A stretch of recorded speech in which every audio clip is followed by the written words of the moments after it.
स्वागत है दोस्तों पेपर एनालिसिस पॉइंट के ऊपर। और मैं आपके साथ डीके सर और हम कर रहे थे आपकी जो कलाम समसाई की आपकी राजस्थान की जो मई मंथ की कलाम समसाई की उसका एनालिसिस जो आपकी किसके लिए महत्वपूर्ण है। महत्वपूर्ण की बात करें सबसे पहले हम इंपॉर्टेंट की बात करें तो हमने स्टार्ट की थी आपकी जो आपकी रीट मेंस है आपकी जो कौन सी आपकी रीट मेंस की एग्जाम होने वाली है आपकी जनवरी 2026 के अंदर। कब होने वाली है आपकी जनवरी 2026 में।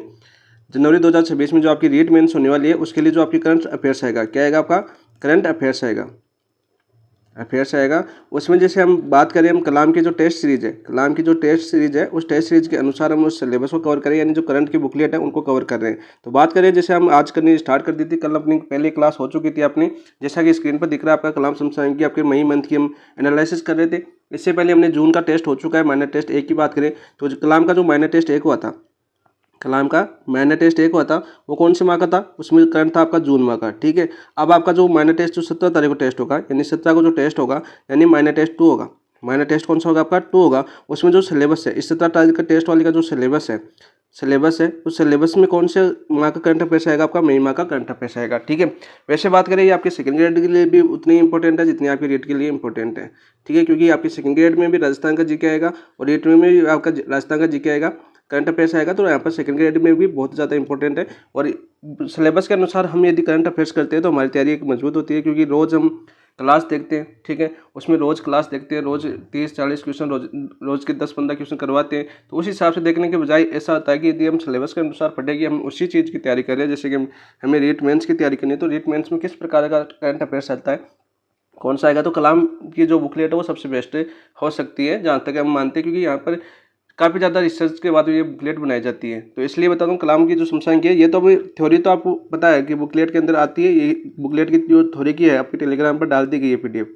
कहाँ पर डाल दी गई है अपनी टेलीग्राम पर। टेलीग्राम का नाम अपना paper analysis point.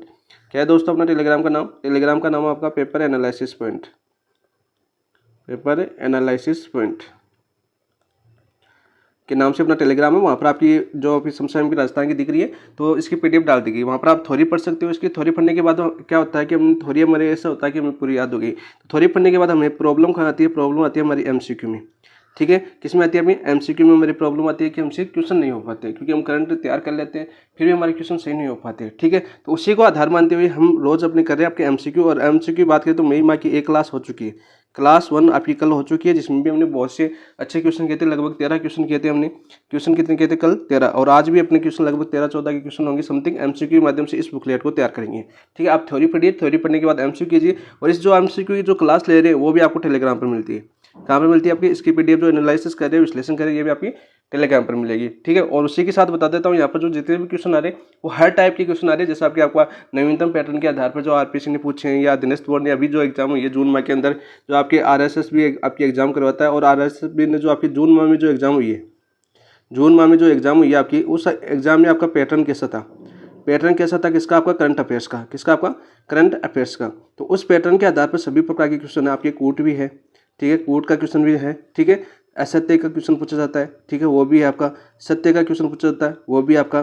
Fact question पूछा जाता है सीधा सीधा, वो भी क्वेश्चन है। तो हर टाइप के क्वेश्चन को यहाँ पर बनाने की कोशिश की गई है ताकि आपको हर तरह से आपको नॉलेज हो। ठीक है, जैसे मैं बता देता हूँ आपका जैसे योजनाएं हैं, कैसी आपकी योजनाएं है, तो योजनाओं में हमेशा क्वेश्चन कैसा आता है आपका कूट का क्वेश्चन आ रहा है। वर्तमान टाइप की बात करें तो योजनाओं से आपका कूट का क्वेश्चन आ रहा है। ठीक है, वही बात करें जैसे आपका खेल है तो खेल से कैसा क्वेश्चन आ रहा है आपका, एक तो असत्य का क्वेश्चन आ रहा है। ठीक है, साथ साथ आपका कूट का क्वेश्चन आ रहा है। ठीक है, 4-5 लाइनें होती है, आपका असत्य पूछा जा रहा है, आपका सत्य पूछा जा रहा है। ठीक है, और जैसे आपका जो पार्क वगैरह है आपके, जैसे कोई पार्क बजट में घोषणा हुई है। ठीक है, कोई अदर आपकी जो एक्टिविटी जैसे कोई अभियान चल रहा है आपका, तो अभियान का आपका सीधा के साथ आपका फैक्ट क्वेश्चन भी आ रहा है, साथ साथ अभियान के बारे में आपकी थोड़ी जानकारी यानी विश्लेषण के आधार पर भी पूछा जा रहा है। यानी जो अभियान चलाए जा रहे हैं राजस्थान में उसके आधार पर जो विश्लेषण हो रहा है उसके आधार पर भी आपके प्रश्न पूछे जा रहे हैं। तो हर पॉइंट ऑफ व्यू को देखते हुए हम आपके लिए क्वेश्चन लेके आते हैं ताकि आप हर तरह से प्रिपेयर हो जाओ कि कैसा भी क्वेश्चन आए हम उसको हैंडल करने के लिए तैयार है। चलो दोस्तों शुरुआत करते हैं, देखते हैं आज के क्वेश्चन किस लेवल के, अच्छे लेवल के क्वेश्चन, ऐसे नहीं कि डायरेक्ट फेट है, सभी के सभी क्वेश्चन अच्छे लेवल के क्वेश्चन है। तो चलो दोस्तों शुरुआत करते हैं। शुरुआत करने से पहले जिन दोस्तों ने अभी तक अपने चैनल को सब्सक्राइब नहीं किया सबसे पहले सब्सक्राइब कीजिए और साथ में बता देते हैं, कमेंट में जरूर बताइए कि आपको कैसा लग रहा है कैसा नहीं लग रहा है, और अपने दोस्तों के साथ अपनी क्लास को शेयर भी जरूर करें। तो देखिए अपना पहला क्वेश्चन कौन सा, अपना पहला क्वेश्चन आपका देखो, आपका पहला क्वेश्चन आपका एकमुश्त समझौता योजना, कौन सी आपकी एकमुश्त जो आपका समझौता योजना है 2025-26 के संबंध में निम्नलिखित कथनों पर विचार कीजिए। जो निम्नलिखित कथनों पर हमें विचार करना है, ठीक है, करते भाई। इस योजना का उद्देश्य आपका अवधि पार ऋण चुकाने वाले किसानों को राहत देना है। ठीक है, तो इसका देखो मुख्य उद्देश्य क्या है इस योजना का। इस मुख्य योजना जो आपकी एकमुश्त समझौता योजना है, इसका मुख्य उद्देश्य आपका जो अवधि पार ऋण चुकाने वाले किसान है ना, उनको राहत देना। जैसे आपकी कोई किसी को किसान था, उसका ऋण ले रखा था आपकी, जैसे आपकी कृषि बैंक से, तो उसको चुकाया नहीं, तो वो उसकी अवधि पूरी हो गई। तो अवधि पूरी होने के बाद उसको पार करने के बाद जो आपकी गवर्नमेंट है, इसके लिए एक स्कीम लेके आती है। कौन सी? आपकी एकमुश्त समझौता, कि आप उस ऋण को चुका दीजिए, आपके जो ब्याज वगैरह जो इतनी प्लेंटी वगैरह लगी हुई है उनको माफ कर दिया जाएगा। तो सबसे पहले तो आपको एक क्वेश्चन यहाँ पर तैयार हो गया है कि एक मुक्त जो समझौता योजना उसका उद्देश्य क्या है। और उसका उद्देश्य आपका अवधि पार ऋण चुकाने वाले किसानों को राहत देना। तो पहला कथन आपका बिल्कुल राइट है। योजना के अंतर्गत 36 प्राथमिक सहकारी भूमि विकास बैंकों के 30,000 से अधिक पात्र ऋणी किसानों को व लघु उद्यमी लाभान्वित होंगे। बिल्कुल राइट। जो ये योजना है, इससे कौन कौन से किसान लाभान्वित होंगे? जो आपके 36 प्राथमिक सहकारी भूमि विकास बैंक है। कौन से बैंक? आपके 36 जो आपके सहकारी भूमि विकास बैंक है कि 30,000 से अधिक पात्र ऋणी किसान, यानी इस बैंक में जो आपकी 36 प्राथमिक सहकारी भूमि विकास बैंक है, इनके 30,000 से ज़्यादा ऋणी आपके किसान है। और इसके साथ साथ जो आपकी लघु उद्यमी जिन्होंने लोन ले रखा है, इन सहकारी बैंकों से क्या ले रखा है? लोन ले रखा है अपना उद्योग के लिए, और फिर आपके चुका नहीं पा रहे हैं, तो उनके लिए है, तो उन और उद्यमी सभी लाभान्वित होंगे। बिल्कुल राइट।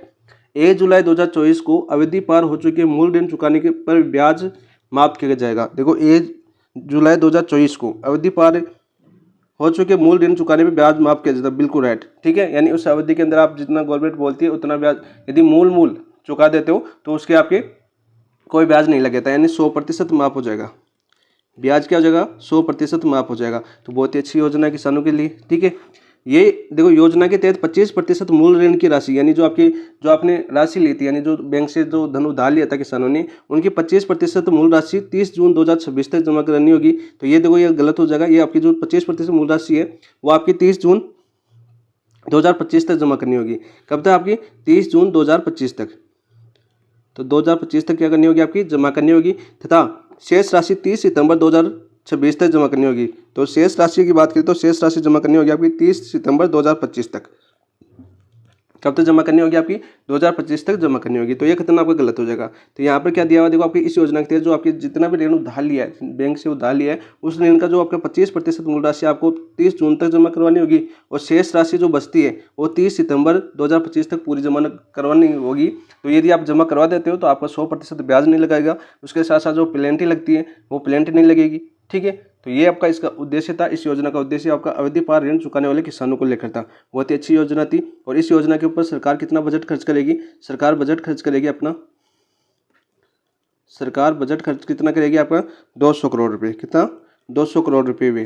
तो सीधा पूछा जाएगा आपका कि वे क्या पूछा जाएगा? क्वेश्चन पूछा जाएगा एकमुश्त समझौता योजना 2025-26 के संबंध में किसानों के ऋण माफ को लेकर सरकार कितना बजट खर्च का व्यय उठाएगी? तो आपका क्वेश्चन आएगा 200 करोड़ रुपए व्यय करेगी। ठीक है, यानी उठाएगी सरकार राशि, यानी वसूल का वहन करेगी। तो राइट आंसर क्या हो जाएगा इसका? देखो राइट आंसर हो जाएगा नीचे दिए कोड का उपयोग कर सही उत्तर का चयन कीजिए। तो सही उत्तर का चयन करना तो हमें पहला सही है, दूसरा सही है, तीसरा सही है। तो राइट आंसर हो जाएगा आपका ऑप्शन नंबर 2। क्या हो जाएगा दोस्तों? ऑप्शन नंबर 2 आपका राइट आंसर हो जाएगा। ठीक है, ये चीज़ें आपको याद होनी चाहिए। नेक्स्ट बात करते हैं, देखो क्वेश्चन नंबर 2 क्या आपका? देखो लोकमाता देवी अहिल्याबाई होलकर महिला सशक्तिकरण सम्मेलन के संबंध में दिए गए कथनों पर में से कौन सा कथन असत्य है? कौन सा कथन असत्य है ये हमें बताना है। तो सबसे पहले देखते हैं पहला कथन। पहला कथन क्या दे रखा है हमें? पहला दे रखा है सम्मेलन का आयोजन 31 मई को जयपुर में किया गया। बिल्कुल राइट। कब किया गया? आपका 31 मई 2025 को। कहाँ पर? जयपुर में। और जयपुर में कहाँ पर किया गया? आपका राजस्थान इंटरनेशनल सेंटर। कहाँ पर? आपके राजस्थान इंटरनेशनल सेंटर। कहाँ पर? अपने जयपुर के अंदर। कहाँ पर? अपने जयपुर के अंदर। और कौन से विभाग द्वारा किया गया? ये आपके केंद्रीय जो आपके स्वास्थ्य एवं परिवार कल्याण मंत्री आपके के द्वारा अध्यक्षता में किया गया है आपके। इस आयोजन की अध्यक्षता किसने की? सबसे पहले आपको यह याद होना चाहिए, इस आयोजन की अध्यक्षता की बात करें तो इस आयोजन की अध्यक्षता की थी आपकी केंद्रीय स्वास्थ्य एवं परिवार कल्याण मंत्री। केंद्रीय स्वास्थ्य एवं परिवार कल्याण मंत्री कौन है वर्तमान में? कौन? आपके जेपी नड्डा, जो आपके बीजेपी के जो आपके केंद्रीय वो है प्रदेश अध्यक्ष क्या बोलते हैं, अध्यक्ष है बीजेपी के, सॉरी प्रदेश अध्यक्ष के। तो यहाँ पर देखो केंद्रीय स्वास्थ्य एवं परिवार कल्याण मंत्री है कौन, आपके जेपी नड्डा। कौन है दोस्तों, आपके जेपी नड्डा। तो दो चीज़ें आपको याद हो जानी चाहिए यहाँ पर। पहले तो क्या आपका जो आपका लोक माता देवी अहिल्याबाई होलकर का जो महिला सशक्तिकरण सम्मेलन है वो कहाँ पर आयोजन हुआ, वो आयोजन हुआ आपके जयपुर के अंदर। जयपुर में कहाँ पर हुआ आपका, राजस्थान इंटरनेशनल सेंटर जयपुर के अंदर। कब हुआ आपका आयोजन, 31 मई 2025 को। कब आयोजन हुआ आपका, 31 मई 2025 को। आयोजन की अध्यक्षता किसने की थी, आयोजन की अध्यक्षता की थी आपकी केंद्रीय स्वास्थ्य एवं परिवार कल्याण मंत्री जेपी नड्डा ने। ठीक है, तो यहाँ पर क्या हो जाएगा आपका सत्य कथन है ये। तो आपका यह सम्मेलन अहिल्याबाई होलकर की 350वीं जयंती पर आयोजित किया गया। सबसे पहले आपको 350वीं जयंती पर आयोजित नहीं किया गया, आपकी 300वीं जयंती पर आयोजित किया गया था। कौन सी जयंती थी आपकी, 300वीं जयंती थी। तो ये आपका गलत हो जाएगा। प्रधानमंत्री Ayushman Bharat health infrastructure mission के तहत 64,000 करोड़ रुपए का प्रावधान किया गया। कितना आपका, 64,000 करोड़ का प्रावधान किया गया, बिल्कुल राइट। जिनमें से राजस्थान में कितने खर्च किए जाएंगे, इनमें से जो राजस्थान में खर्च किए जाएंगे, राजस्थान में खर्च कितने किए जाएंगे आपके, 3,000 करोड़। कितने खर्च किए जाएंगे दोस्तों आपके, 3,000 करोड़। तो आपके शिलान्यास किया गया इस अवसर पर, जो आपके प्रधानमंत्री Ayushman Bharat health infrastructure mission के तहत 64,000 रुपये का प्रावधान किया गया है। कितना आपका, 64,000 प्रावधान किया गया, जेपी नड्डा ने इस अवसर के ऊपर बताया। ठीक है, Ayushman Bharat health infrastructure mission के अंदर। और राजस्थान में खर्च होंगे आपके 3,000 करोड़। राजस्थान में कितने होंगे, 3,000 करोड़। ये इंपॉर्टेंट बनता है आपके। राजस्थान में 7.80 लाख लखपति दीदी बनाई गई। ये भी आपके जेपी नड्डा ने बताया कि राजस्थान में 7.80 लाख लखपति दीदी बनाई गई, बिल्कुल राइट है। ये अभी आपका लखपति दीदी योजना शुरुआत कब हुई थी आपकी, ये भी याद कर लेना साथ साथ। इसकी शुरुआत हुई थी अपने 15 अगस्त 2023 को। 15 अगस्त 2023 को ये योजना शुरुआत हुई थी। तो हमें क्या पूछा था, हमें पूछा था कौन सा कथन असत्य है, कौन सा कथन असत्य है। तो यहाँ पर देखो पहला सही है, दूसरा गलत है, तीसरा सही है, चौथा सही है। तो केवल 2। तो राइट आंसर हो जाएगा आपका option number 2, sorry 1। Option number 1 आपका राइट आंसर हो जाएगा। केवल 2 है वो आपका असत्य कथन है। काफी अच्छा क्वेश्चन था।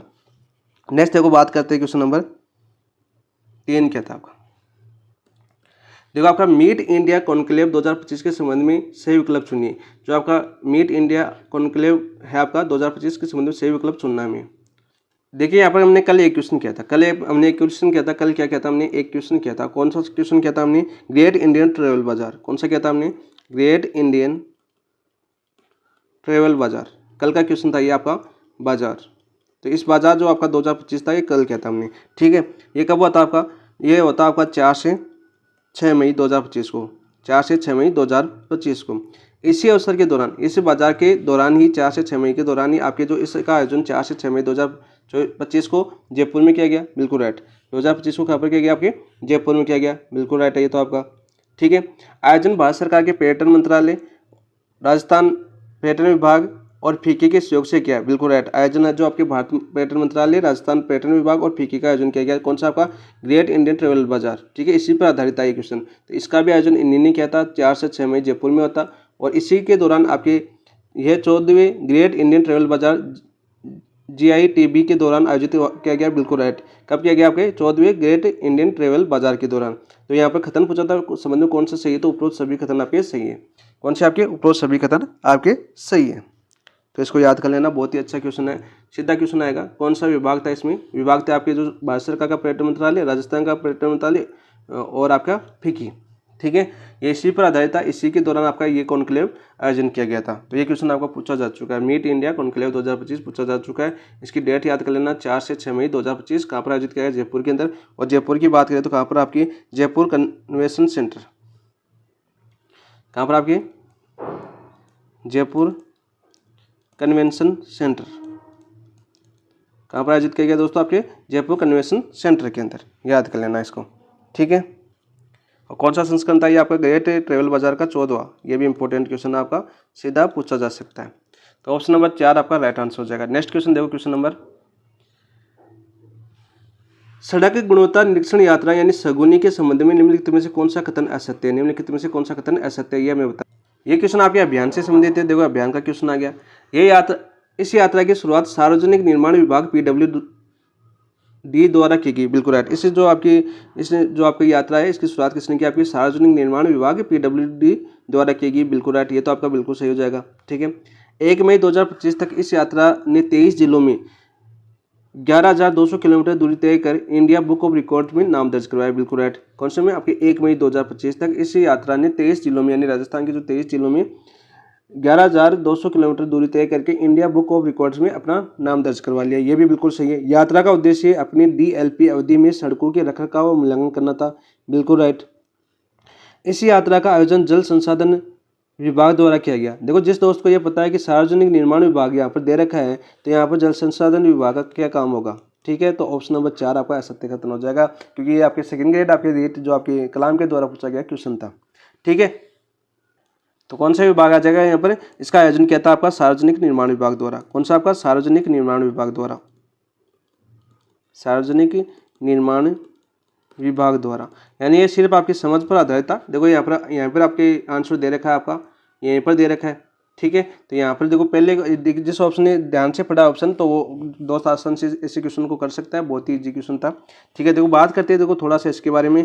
तो राजस्थान आपके शुरुआत आपके सार्वजनिक निर्माण विभाग ने किया था। कब किया था इसकी यात्रा की शुरुआत हुई थी आपकी, ये यात्रा है, इस यात्रा की शुरुआत कब हुई थी, शुरुआत हुई थी आपकी 23 मार्च 2025 को। कब हुई थी आपकी, 23 मार्च 2025 को। और कहाँ से शुरुआत हुई थी, कहाँ की बात करें तो ये शुरुआत हुई थी जो आपका राजकीय पॉलिटिकल महाविद्यालय श्रीगंगानगर, राजकीय पॉलिटेक्निक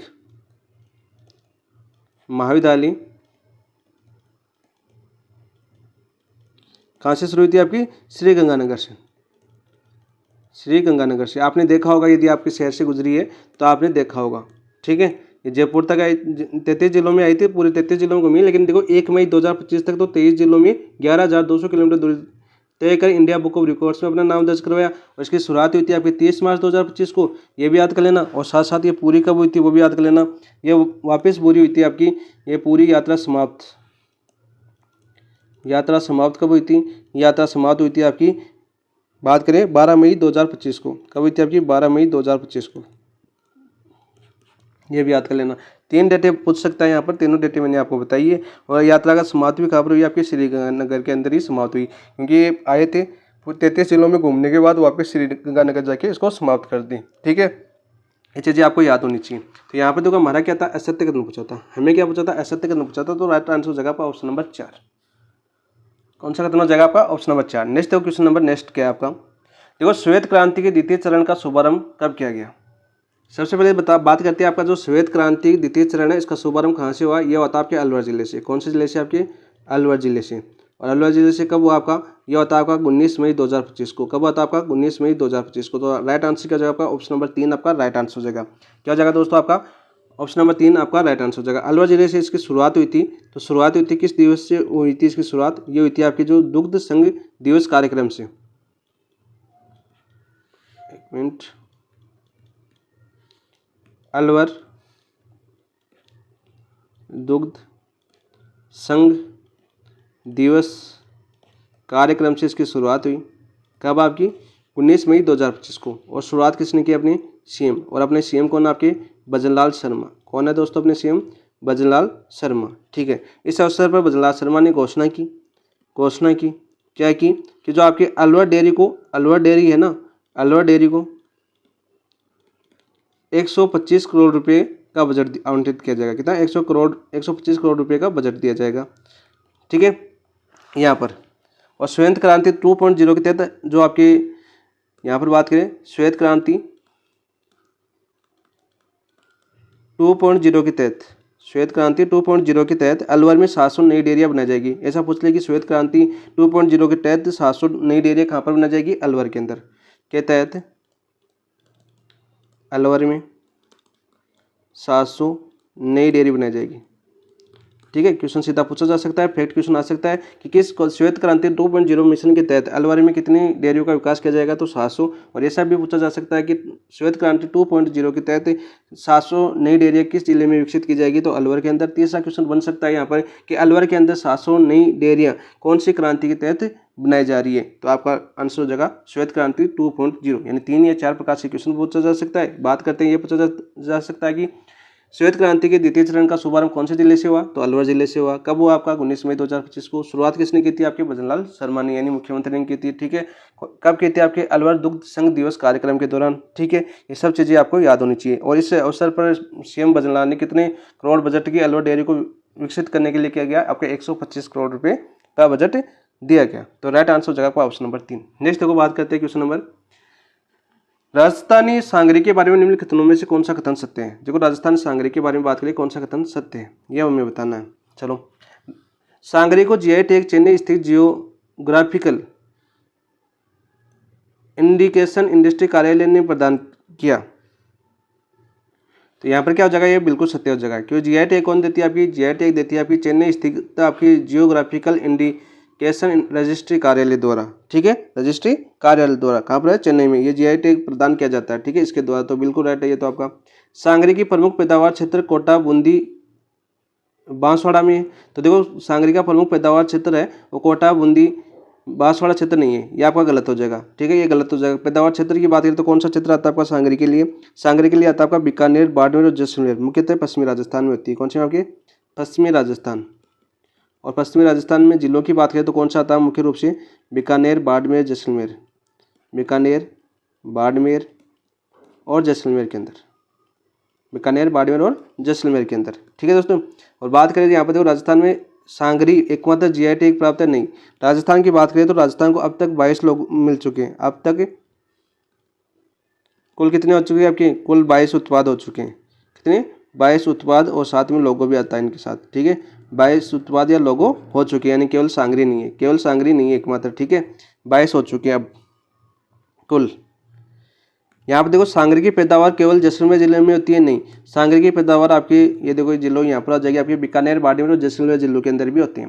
तो मैं क्या पूछा था? सत्य कथन पूछा था। तो यहाँ में सत्य कथन हो जाएगा आपका ऑप्शन नंबर 1। कौन सा हो जाएगा आपका? ऑप्शन नंबर 1 आपका राइट आंसर हो जाएगा। ठीक है दोस्तों, यहाँ पर बहुत ही अच्छा क्वेश्चन था। यहाँ पर पूरी डिटेल आ गई सांगरी के बारे में। और सांगरी किस पौधे की लगती है? सांगरी लगती है आपकी खेजड़ी की। किसकी लगती है? खेजड़ी की। ठीक है, क्योंकि आपकी प्रत्येक चिन्ह भी है। रेट की बात करें तो आपकी प्रत्येक चिन्ह भी है एग्जाम में। तो यहाँ पर खेजड़ी आपको खेजड़ी की सांगरी लगती है। इसका जो राजस्थान का क्या आपका? राज्य वृक्ष, राज्य वृक्ष है। ठीक है, ये भी याद कर लेना, खेजड़ी की लगती है। और इसके दो, एक तो देखो जो आपकी हरी है कि हरी फली, हरी फली को क्या बोलते हैं? आपके सांगरी बोलते हैं। और आपकी सूखी फली है, सूखी फली को क्या बोलते हैं? आपके खोखा बोलते हैं। क्या बोलते हैं? आपके खोखा। ठीक है, ये दोनों चीज़ें आप याद कर लेना। तो राइट आंसर हो जाएगा इसका ऑप्शन नंबर 1 कि जीआई टैग कौन देता है? आपका चेन्नई स्थित जियोग्राफिकल इंडिकेशन जो रजिस्ट्री कार्यालय द्वारा दिया जाता है। तो ऑप्शन नंबर 1 आपका सत्य हो जाएगा। नेक्स्ट क्वेश्चन, नेक्स्ट की बात करते हैं। निम्नलिखित कथनों पर विचार कीजिए। निम्नलिखित कथनों पर विचार करते हैं। देखो, राजस्थान का पहला साइबर स्पोर्ट सेंटर जयपुर के कमिश्नरेट कैंपस में शुरू किया गया। तो आपका बिल्कुल सही हो जाएगा। देखो, सीधा क्वेश्चन आएगा कि आपके राजस्थान में पहला साइबर स्पोर्ट्स सेंटर कहाँ पर शुरू किया गया आपका? तो यहाँ पर राइट आंसर हो जाएगा आपका जयपुर के अंदर। ठीक है, कमिश्नरेट कैंपस के अंदर। और कहाँ पर किया गया आपका? कमिश्नरेट कैंपस के अंदर। तो पहला आपका राइट कथन हो जाएगा। ठीक है, पहला साइबर स्पोर्ट सेंटर जयपुर की कमिश्नरेट कैंपस में शुरू किया गया। ठीक है, दूसरा दे रखा ये केंद्र केवल कानूनी सहायता प्रदान करता है। ये केंद्र केवल कानूनी सहायता प्रदान करता है, तकनीकी सहायता नहीं। ये गलत हो जाएगा। ये आपको कानूनी और आपकी तकनीकी दोनों सहायता प्रदान करता है। तो कानूनी और तकनीकी दोनों प्रकार की सहायताएं प्रदान करता है। ठीक है, और इसका जो आपका संचालन है, संचालन का कौन करेगा आपका? इसका संचालन करेगा आपका कोगटा फाउंडेशन के सहयोग से। किसके सहयोग से? आपके कोगटा फाउंडेशन के सहयोग से जयपुर पुलिस और आपकी रेस्पॉन्सिबल नेटिजन्स द्वारा किया जाएगा। इसका संचालन किया जाएगा आपके कोगटा फाउंडेशन के सहयोग से जयपुर पुलिस और आपके रेस्पॉन्सिबल नेटिजन्स के द्वारा। ठीक है, दोनों चीज़ें आप याद कर लेना। ये गलत हो जाए। नीचे दिए गए में से कौन सा या से कथन सही है? तो सही पूछा तो केवल एक सही है। तो आपका राइट आंसर हो जाएगा ऑप्शन नंबर 1। देखो, हर टाइप के क्वेश्चन बनाने का प्रयास किया गया। ठीक है, अच्छे लेवल के क्वेश्चन बनाने का प्रयास किया है ताकि आप किसी भी तरह का आपका एग्जाम पूछा जाए तो आपको कोई दिक्कत ना हो। ठीक है, सिलेबस यानी सिलेबस के अनुसार टॉपिक कवर करने का यही सबसे बड़ा बेस्ट तरीका होता है। नेक्स्ट देखो, बात करते हैं नेक्स्ट क्वेश्चन। देश की पहली मेटर इंडिया एकेडमी के रूप में मान्यता प्राप्त संस्था कौन सी है? मेटा इंडिया एकेडमी के रूप में प्राप्त मान्यता संस्था कौन सी है? सबसे पहले आपकी देखो दिल्ली विश्वविद्यालय, JERC विश्वविद्यालय जयपुर, ठीक है, और IIT बॉम्बे या अन्ना विश्वविद्यालय। तो ये आपकी है JECRC, सॉरी इसका नाम बात करते हैं हम, क्या आपका JECRC यूनिवर्सिटी आपकी जयपुर में, जो आपकी अटल इनोवेशन मिशन ने पेश जो आपकी इसको घोषित किया, किसने किया? आपका मेटा इंडिया एकेडमी है, इसको घोषित किसने किया? आपके घोषित किया आपके अटल इनोवेशन मिशन ने, अटल इनोवेशन मिशन। तो अटल इनोवेशन मिशन के तहत मेटा इंडिया एकेडमी के रूप में मान्यता प्राप्त संस्था कौन सी? आपकी JECRC आपके विश्वविद्यालय जयपुर। ऑप्शन नंबर 2 आपका राइट आंसर हो जाएगा। कितना हो जाएगा आपका? ऑप्शन नंबर 2 आपका राइट आंसर हो जाएगा। और ये एकेडमी कब शुरू हुई? शुरू की बात करें तो ये शुरू हुई आपकी 9 मई 2025 को। कभी दोस्तों 9 मई 2025 को प्रारंभ ये एकेडमी राजस्थान के बात करें, राजस्थान के 151 अटल टिकरिंग लैब स्कूलों में को मार्गदर्शन देगी। ये लैब किसको देगी? आपकी राजस्थान के 511 अटल टिकरिंग लैब स्कूलों को मार्गदर्शन देगी, ठीक है। याद करना है कितने स्कूलों को? 511।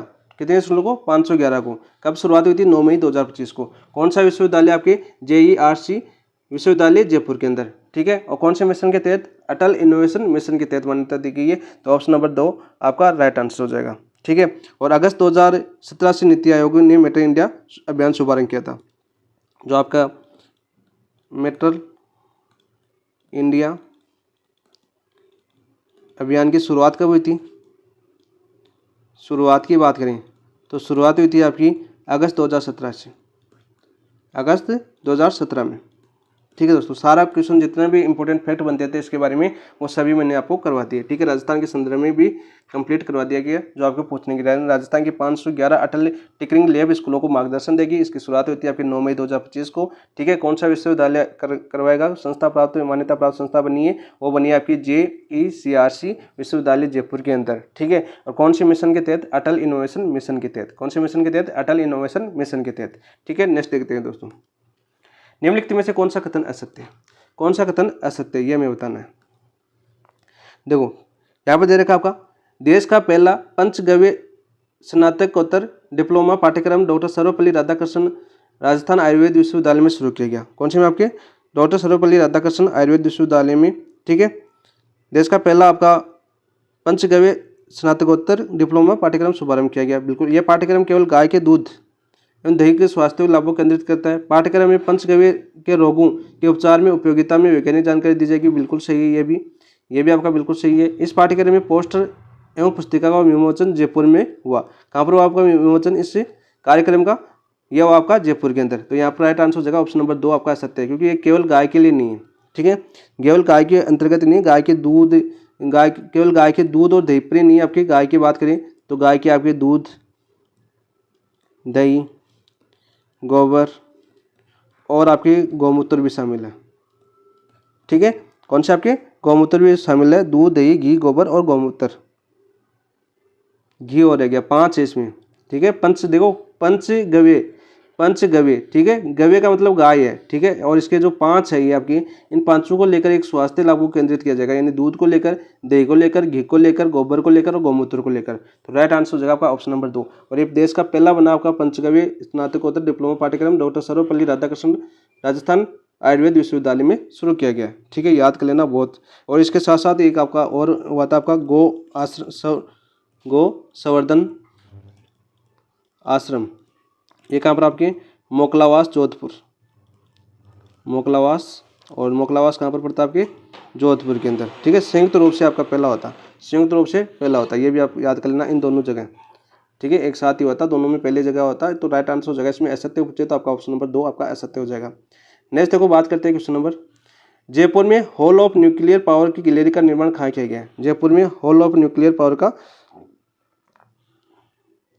निर्माण कहाँ किया गया? नेहरू विज्ञान केंद्र, science park Shastri Nagar, Birla auditorium, Jawahar कला केंद्र। तो बात करें यहाँ पर जो आपका जयपुर के जो शास्त्री नगर में स्थित जो आपका साइंस पार्क में, कौन से आपके साइंस पार्क में, तो साइंस पार्क आपका राइट आंसर हो जाएगा ऑप्शन नंबर 2 और शास्त्री नगर जयपुर के अंदर। ठीक है, कौन सा गैलरी बनाई गई आपकी, hall of nuclear power gallery का निर्माण किया गया है। ठीक है, और ये गैलरी किसके द्वारा निर्माण की गई, इससे पूछा इसका निर्माण किसने करवाया, किसने करवाया निर्माण, तो निर्माण किसने करवाया, तो ये करवाया आपके नेहरू विज्ञान केंद्र द्वारा, नेहरू विज्ञान केंद्र द्वारा, नेहरू विज्ञान केंद्र कहाँ का है ये आपके मुंबई का, कहाँ पर है ये आपके मुंबई का, इसके द्वारा इसका निर्माण किया गया, आपके इस गैलरी का निर्माण किया गया। ठीक है, इस गैलरी का निर्माण किया गया है। ठीक है, और ये समाप्त कब होगा, इसका पूरा कब होगा, इसका निर्माण पूरा होगा आपका 2026 तक। कब होगा दोस्तों, 2026 तक। तो ये तो पूछे ना पूछे, लेकिन आपको सीधा ये पूछा जा सकता है कि जयपुर में hall of nuclear power gallery का निर्माण कहाँ पर किया जा रहा है, तो साइंस पार्क शास्त्री नगर जयपुर के अंदर। ठीक है, सारी चीज़ें आपको याद होनी चाहिए। और किसके द्वारा ये निर्माण किया जा रहा है, ये किया जा रहा है आपके नेहरू विज्ञान केंद्र मुंबई द्वारा। नेक्स्ट देखो, बात करते हैं क्वेश्चन नंबर, निम्नलिखित में से कौन सा कथन सही है, निम्नलिखित में से कौन सा कथन सही है, ये क्वेश्चन अपना आया है। ये नियुक्ति से संबंधित क्वेश्चन आ गया अपना, नियुक्तियों से संबंधित यानी व्यक्तित्व या नियुक्तियों से संबंधित क्वेश्चन है आपका। जस्टिस KR श्रीराम का जन्म जयपुर में हुआ, तो यहाँ पर थोड़ा सा डीपली क्वेश्चन बनाया गया है मेरा। जस्टिस KR श्रीराम का जन्म जयपुर में हुआ और 2013 में बॉम्बे हाईकोर्ट के अतिरिक्त न्यायाधीश बने। तो पहला क्या हो जाएगा आपका, गलत हो जाएगा कि जयपुर में जन्म नहीं हुआ, इनका जन्म होता है आपके मुंबई के अंदर। कहाँ पर होता दोस्तों, मुंबई के अंदर होता। और 2013 में बॉम्बे हाईकोर्ट के अतिरिक्त न्यायाधीश बने थे। क्या बने थे आपके, 2013 में आपके मुंबई हाईकोर्ट के अतिरिक्त न्यायाधीश के रूप में पदोन्नत हुए थे। बिल्कुल राइट, 21 जून 2013 को बने थे मुंबई हाईकोर्ट की बात करें, लेकिन यहाँ मेरे नहीं पूछेगा। 26 मई 2025 को सुप्रीम कोर्ट के कोलेजियम ने जस्टिस KR श्रीराम को राजस्थान हाईकोर्ट के मुख्य न्यायाधीश के रूप में नियुक्त किया। कब, 26 मई। ठीक है, तो 26 मई 2025 को सुप्रीम कोर्ट के कोलेजियम ने जस्टिस KR श्रीराम को राजस्थान हाईकोर्ट का मुख्य न्यायाधीश के रूप में सिफारिश की। बिल्कुल राइट। ठीक है, बिल्कुल राइट। इससे पहले कहाँ पर थे आपके, मद्रास के हाईकोर्ट के न्यायाधीश थे। कहाँ के थे आपके, मद्रास हाईकोर्ट के न्यायाधीश थे, यानी राजस्थान से बनने से पहले किस कोर्ट के न्यायाधीश थे आपके, मद्रास। ठीक है, मद्रास हाई कोर्ट। तो मैं तो सही तो पूछा, तो ऑप्शन नंबर 2 आपका सही हो जाएगा। यहाँ पर देखो, जस्टिस M श्रीवास्तव का स्थानांतरण राजस्थान हाईकोर्ट से मद्रास हाई कोर्ट्स के मुख्य न्यायाधीश के रूप में हुआ। तो जस्टिस M श्रीवास्तव का स्थानांतरण राजस्थान हाईकोर्ट से मद्रास हाईकोर्ट के मुख्य न्यायाधीश के रूप में हुआ, जो आपके इनसे पूर्व थे। तो श्रीराम जो आपके KR श्रीराम है, इनसे पूर्व कौन थे आपके, MM श्रीवास्तव थे। कौन थे आपके, MM श्रीवास्तव थे। इनका तबादला मद्रास हाईकोर्ट के मुख्य न्यायाधीश के रूप में करने की सिफारिश की। तो ये भी सही है आपका। जस्टिस जो आपके MM श्रीवास्तव, इनका स्थानांतरण कहाँ पर किया गया, आपके मद्रास हाईकोर्ट के मुख्य न्यायाधीश के रूप में हुआ। तो बिल्कुल राइट, ये भी आपका हो जाएगा, नियुक्त करने की सिफारिश की गई। 21 सितंबर 2024 को जस्टिस KR श्रीराम को बॉम्बे हाईकोर्ट के मुख्य न्यायाधीश के रूप में नियुक्त किया गया। ठीक है, बॉम्बे ने आपके मद्रास हाईकोर्ट के रूप में मुख्य न्यायाधीश के रूप में नियुक्त किया गया। तो यहाँ पर देखो क्या होगा आपका, यहाँ पर हो जाएगा, देखो आपका सत्य सही पूछा है। तो यहाँ पर देखो दूसरा दे रखा आपका justice MM Srivastava, justice MM Srivastava जो राजस्थान के थे, वर्तमान जो इनसे पूर्व है वर्तमान न्यायाधीश थे आपके, इनका स्थानांतरण राजस्थान श्रीवास्तव तबादला मद्रास हाईकोर्ट के मुख्य न्यायाधीश के रूप में करने की सिफारिश की है। तो ये भी आपका सही है और ये भी सही है। तो सही कथन की बात करें, यहाँ पर कथन था, शायद कथन नहीं दिया हुआ। तो यहाँ पर देखो कथन की बात करें तो कथन की बात कर लेते हैं। यहाँ पर कथन में लिख देता हूँ, कथन हो जाएगा आपका जैसे इसमें केवल 2 व 3 सही है, 2 व 3 सही है, ये राइट आंसर होगा। ठीक है, हो सकता है जब PDF नहीं तो आपको क्रॉप हो सकता है आपके कथन। तो यहाँ पर राइट आंसर हो जाएगा आपका ऑप्शन नंबर, ये हो जाएगा आपका केवल 2 और 3 सही है। कौन से आपके, B और C सही है, बाकी A और D तो गलत हो जाएंगे। A और D तो क्या हो जाएंगे आपके, गलत हो जाएंगे। ठीक है, याद कर लेना। यहाँ पर याद करवाने की कोशिश की कि पूर्व न्यायाधीश थे आपके MM श्रीवास्तव और अब वर्तमान में कौन आपके मुख्य न्यायाधीश आपके KR श्रीराम। कौन आपके KR श्रीराम है, जो पहले मद्रास हाईकोर्ट के थे, वर्तमान में किसके बन गए आपके, राजस्थान हाईकोर्ट के बन चुके हैं। 26 मई 2025 को इनका ट्रांसफर हो चुका था। ठीक है, नेक्स्ट क्वेश्चन नंबर नेक्स्ट बात करते हैं। मनोज माथुर जर्नलिज्म अवार्ड 2025 में प्रिंट मीडिया श्रेणी के विजेता कौन है। सबसे पहले तो बात करते हैं जो आपका प्रिंट मीडिया श्रेणी के विजेता कौन है, जो आपके मनोज माथुर जर्नलिज्म अवार्ड 2025 का, ये कब दिया गया, ये दिया गया आपका 14 मई को। कब दिया गया आपके, 14 मई को द्वारा। किसके द्वारा प्रदान किया गया, किसके द्वारा प्रदान किया गया, किसके द्वारा प्रदान किया गया। तो ये प्रदान किया गया आपके जो आपके विधानसभा अध्यक्ष है, विधानसभा अध्यक्ष और विधानसभा अध्यक्ष कौन है वर्तमान में आपके? वासुदेव देवनानी। कौन है आपके? वासुदेव देवनानी। ठीक है, ये चीज़ें आप याद करना। इनके द्वारा ये अवार्ड दिया गया, कौन सा आपका? मनोज माथुर जर्नलिज्म अवार्ड 2025 इनके द्वारा दिया गया। किन किन को दिया गया? और हमें पूछा 3 श्रेणियों में दिया गया था। ये कितनी श्रेणियों में आपकी? 3 श्रेणियों में, 3 श्रेणियों में दिया गया। तो 2 क्वेश्चन यहाँ पर बन गया आपके। कितने श्रेणियों में दिया गया? आपके 3 श्रेणियों में। तो हमें पूछा कि आपके प्रिंट मीडिया श्रेणी के विजेता कौन है? तो प्रिंट मीडिया श्रेणी के विजेता आपके देखो महेश दाधीच। तो महेश दाधीच की बात करें, महेश दाधीच आपके इलेक्ट्रॉनिक मीडिया श्रेणी की। किस श्रेणी में मिला इनको? इलेक्ट्रॉनिक मीडिया श्रेणी में। इलेक्ट्रॉनिक मीडिया श्रेणी में किसको मिला? आपके महेश दाधीच को। सौरभ भट्ट है, सौरभ भट्ट की बात करें तो इनको कौन सा मिला? आपका डिजिटल मीडिया श्रेणी में। किसमें मिला? आपका डिजिटल मीडिया श्रेणी में। इसमें मिला आपका डिजिटल मीडिया श्रेणी के अंदर मिला। वासुदेव देवनानी के द्वारा प्रदान किया गया। यहाँ पर देखो इनके द्वारा तो दिया गया था। ठीक है, तो बच्चा कौन आपके? ऑप्शन नंबर सी आपका राइट आंसर हो जाएगा। कौन सा जगह आपका? ऑप्शन नंबर सी आपका राइट आंसर हो जाएगा। नेक्स्ट देखो, नेक्स्ट बात करते हैं। खेलो इंडिया बीच गेम्स 2025 में राजस्थान का पदक तालिका में राजस्थान का स्थान क्या रहा और उसके कुल कितने पदक जीते? तो सबसे पहले आपको याद होना चाहिए, जो आपके खेलो इंडिया बीच गेम्स 2025 है, इनका आयोजन हुआ था आपका 19 से 24 मई के बीच। कब हुआ था आपका? 24 मई के बीच। ठीक है, 19 से 24 मई 2025 को ये खेलों का आयोजन हुआ था। और कहाँ पर हुआ था आपका?